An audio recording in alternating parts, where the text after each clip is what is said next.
Yang lucunya tuh 2014 di Bandung, misalkan nonton di VIP, Heeh, di VIP Barat Selatan tuh yang sebelah VIP utama ya, heeh. masih harga 75.000. Sementara kita nonton di final di Palembang, VIP-nya 50.000. Oh. VIP-nya 50, bahkan lebih murah gitu dibandingkan tiket asli Oh. di stadion sendiri gitu. Ternyata sebetulnya wasit Indo tuh, apalagi hakim garis ya, Ya, mereka tuh pinter, bener kok ya, ngewasitin tuh ya. sebetulnya gitu. Ya. Cuman ketika ada VAR. Oke, selamat datang di Supersa. Pemain cadangan suka gibahin orang.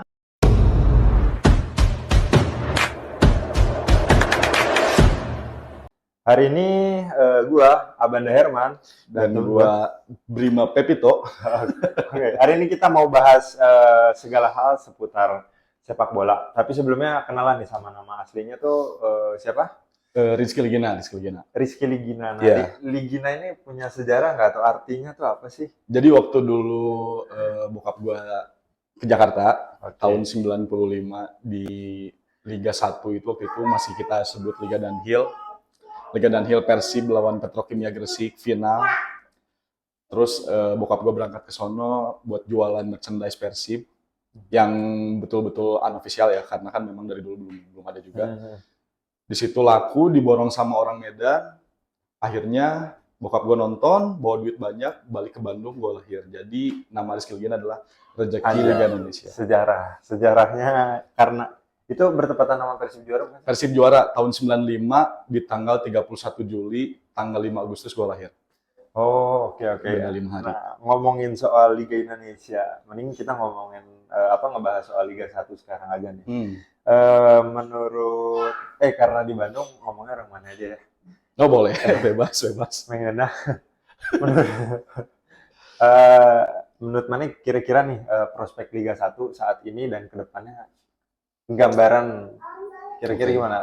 Untuk Liga 1 sekarang sih orang rasa udah bagus banget ya dibandingkan zaman dulu. Dibanding waktu zaman masih divisi utama, Iya. terus berubah ke Liga 1 yang memang udah banyak datengin sponsor juga segala macam. Finansial tim juga udah lumayan sehat semua. Kalau untuk kedepannya juga jelas prospek yang nanjak ya, ibaratnya kalau grafik tuh pasti nanjak. Dibandingkan tahun-tahun sebelumnya, kita pernah sempat pakai wasit asing di 2017, itu cuman beberapa wasit aja yang Oh. kita kenal, kayak Shaun Evans Ya, yang dari Australia. betul betul. Iya. Ya, ya. Terus sekarang juga udah mulai ada wasit asing yang mulai digunain lagi juga sama Liga Indonesia juga. Terus pemain asing juga ditambah.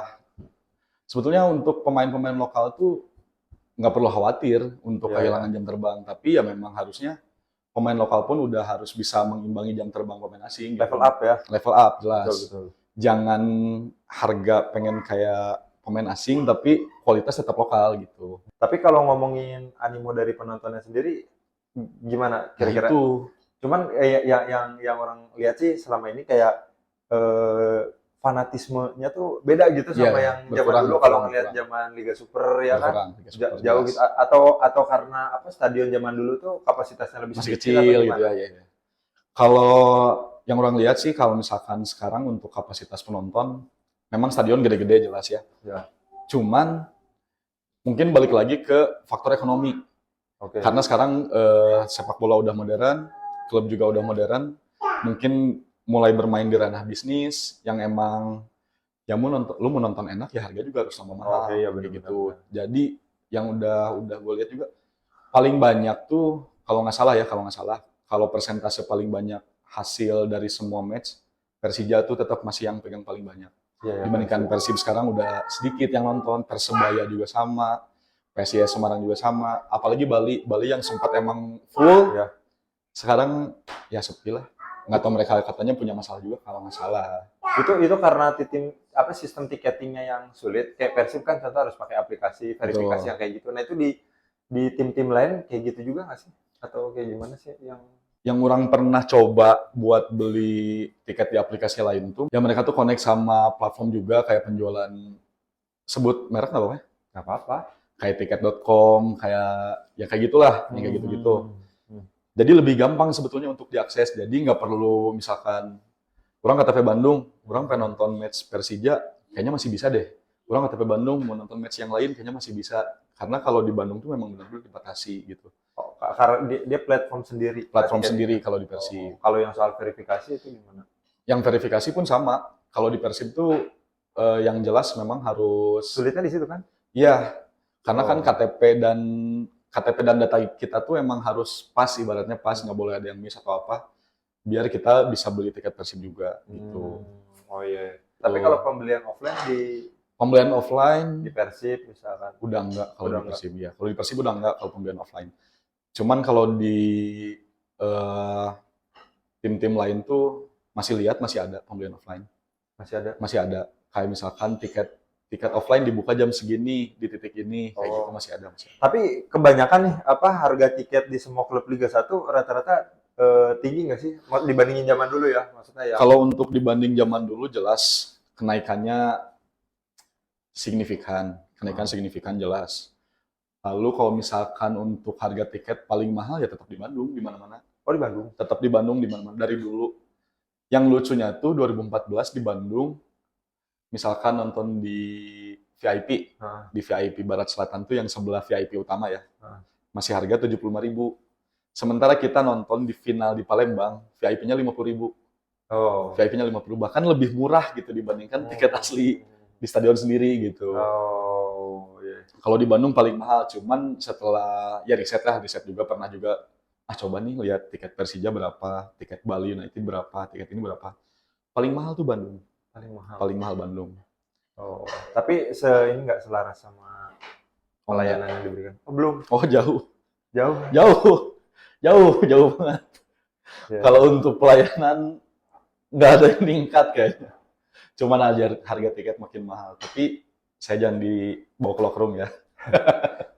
Tapi memang target semua tim kan pengen diindustrialisasi lah ibaratnya ya semua tim. Jadi mungkin salah satu faktor pada akhirnya kenapa tiket jadi mahal juga mungkin ya.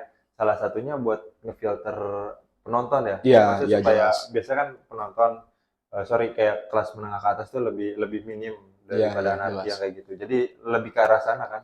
Mungkin Yang mana lihat gimana? iya, ya mungkin untuk kedepannya kayaknya memang beberapa tim ya pengen kayak gitu sebetulnya. Karena yang jelas ya namanya tim nggak ingin bayar denda. Betul. Denda duit keluar gitu kan ibaratnya gitu. Kita harus bayar lagi dan segala macam dengan ada penonton anarkis keluar lagi.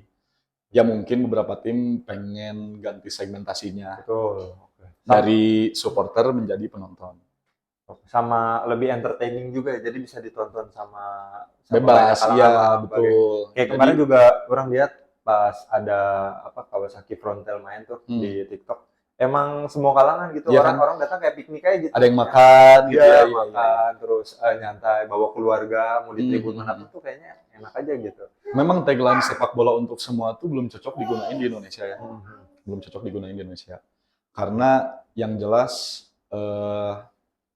di Indonesia pun ya masyarakatnya masih susah untuk diatur dan segala macam gitu. Jadi ya kita lihat aja ke depannya nanti kayak gimana supporteran di Indonesia. Tadi kan dari sisi supporternya ya, Mm-mm. sekarang dari sisi perkembangan regulasi yang berjalan di Liga 1. Kita ngelihatnya kan ada perkembangannya dari tahun ke tahun. Contoh beberapa tahun ini tuh kan ada 8 pemain asing. Ya 8 pemain asing, terus VAR juga mulai digunakan di seluruh Pertandingan. pertandingan Liga 1. Nah, itu salah satu peningkatan yang mungkin ya yang Peningkatan ada jelas. di Liga 1 ini. Peningkatan jelas. Ya. Seharusnya bisa jauh lebih baik gitu. Jelas. Karena yang orang tahu VAR tuh mulai digunain waktu Championship Series kemarin kan? Ya, Di ininya pertamanya. Ya, di season sebelumnya. Ya. Nah, kalau dilihat-lihat, ternyata sebetulnya wasit Indo tuh, apalagi hakim garis ya, mereka tuh pinter, bener kok ngewasitin tuh sebetulnya gitu. Ya. Cuman ketika ada VAR.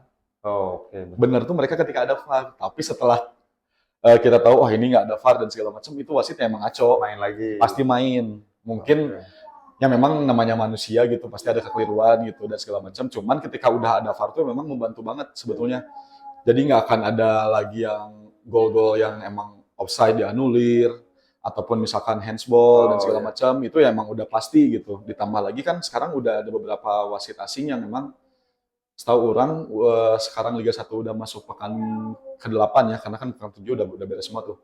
Pekan ke-8 udah ada 2 wasit asing tuh. Yang pertama tuh yang botak itu, terus yang kedua yang kemarin dari Malaysia, Muhammad Azmi atau siapalah gitu namanya. Sama kemarin yang sempat Persib lawan Persija tuh itu sampai dipuji sama semua orang. Ya itu yang Oh, itu yang dari Malaysia ya? Oh iya iya. Malaysia itu.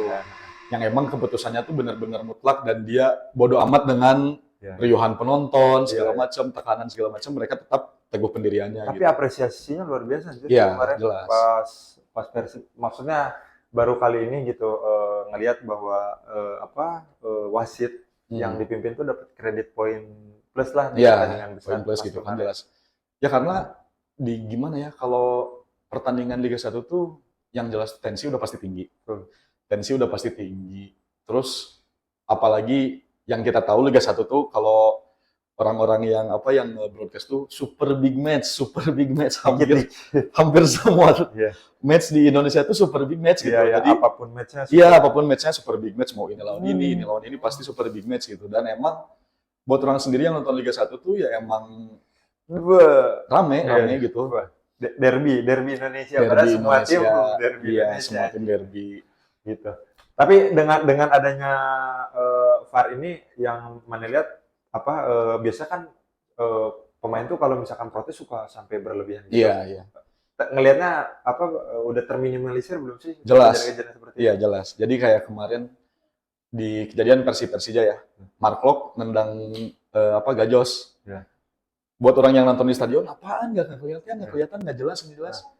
Terus di VAR, wasit lihat, nyampe rumah orang nonton siaran ulang, emang pelanggaran jelas gitu. Jadi VAR itu sebetulnya ngebantu banget, cuman memang kalau untuk penonton yang main bola itu sebetulnya kurang seru tanpa ada intrik dan segala macamnya gitu sebetulnya. Pemain juga berarti otomatis jadi lebih kooperatif lah dalam jelas. Gitu. Jadi meminimalisir kayak protes berlebih emang jelas itu, karena ya buktinya udah ada, yang ngapain juga masih protes gitu. Iya benar-benar. Itu kejadiannya di Liga 1 ya. Nah, kalau di Liga 2 di PON kemarin balik lagi. Jadi kesetelan awal. Pasti karena kan di Liga 2 atau di PON kemarin tuh ya yang udah jelasnya ya mereka juga minim untuk siaran broadcast. Betul. Jadi hanya beberapa match doang yang emang bisa dilihat langsung gitu ya. Kemarin juga kita tahu sendirilah ada beberapa match yang emang belum waktunya beres tuh udah beres gitu. Jadi extra time 90 plus 5, 90 plus 4 tuh ya udah beres juga gitu. Ya itu kecurangan itulah yang tidak bisa dielakkan sebenarnya. Iya. Terus kalau untuk regulasi 8 pemain asing tuh memang jelas ngebantu peningkatan liga ya ibaratnya. Karena tahun kemarin kita udah 6, terus sekarang nambah 2 jadi 8, Asia 7 yang bebas 1. Jadi untuk nambah jam terbang pemain lokal itu memang jadi sedikit berkurang dalam tanda kutip. Kecuali mereka memang bisa bersaing. Kita sebut aja sih kayak Rizky Ridho. Dia tetap jadi pilihan utama gitu di Persija ataupun di timnas gitu. Nah, yang baru tuh sekarang hampir seluruh peserta Liga 1 udah pakai kiper asing.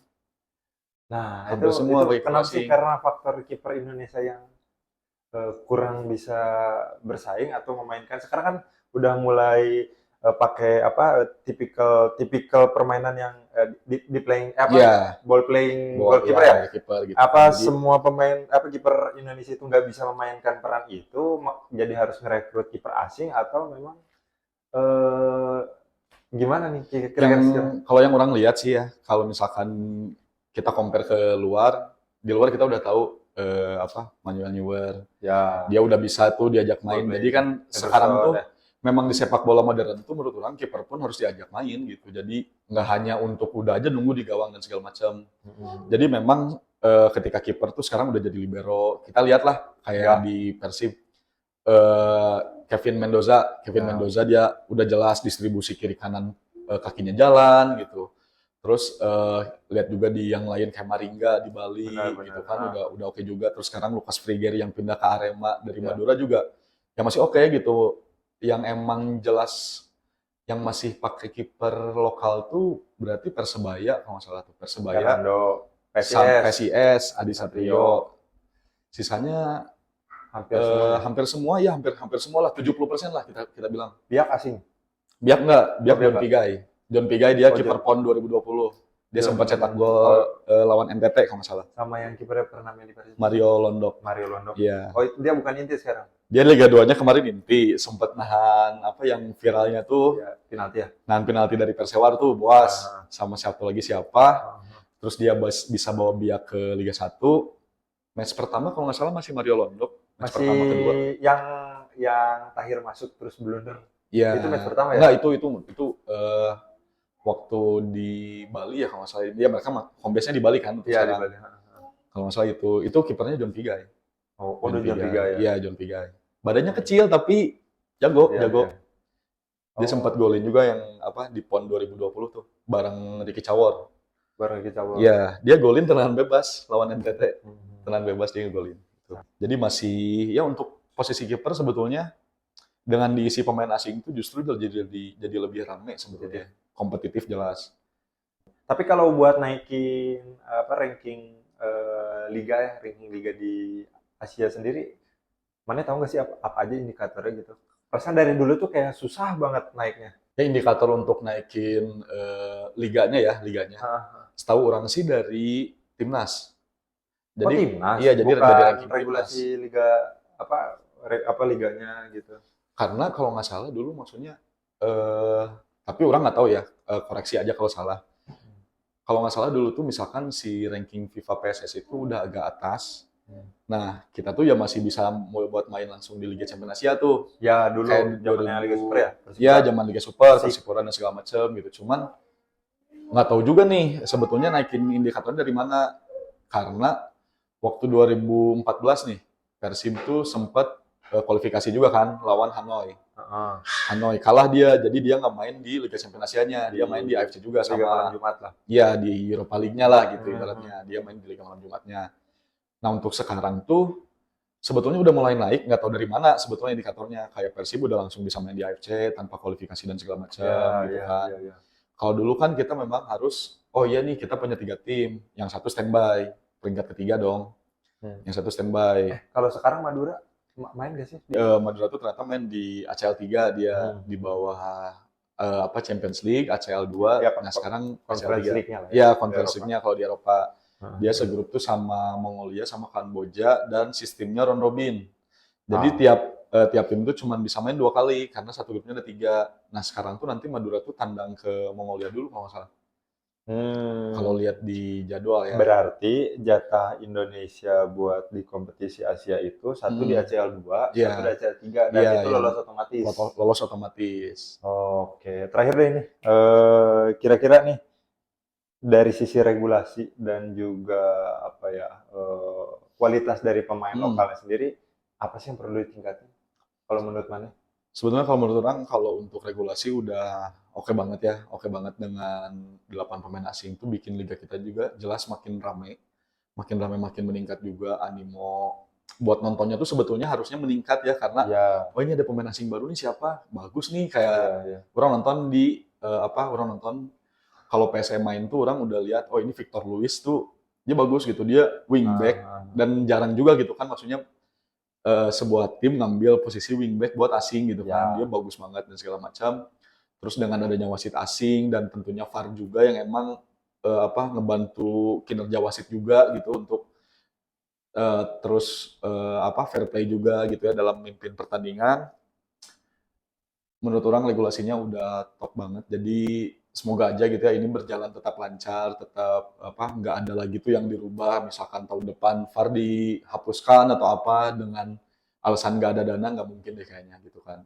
Oke. Yang memang yang perlu ditambah tuh sebetulnya wasit asing sih sebetulnya karena memang minim untuk diintimidasi juga. Gitu. Jadi ya semoga Indonesia bisa lebih maju lah terutama liganya ya. Ya.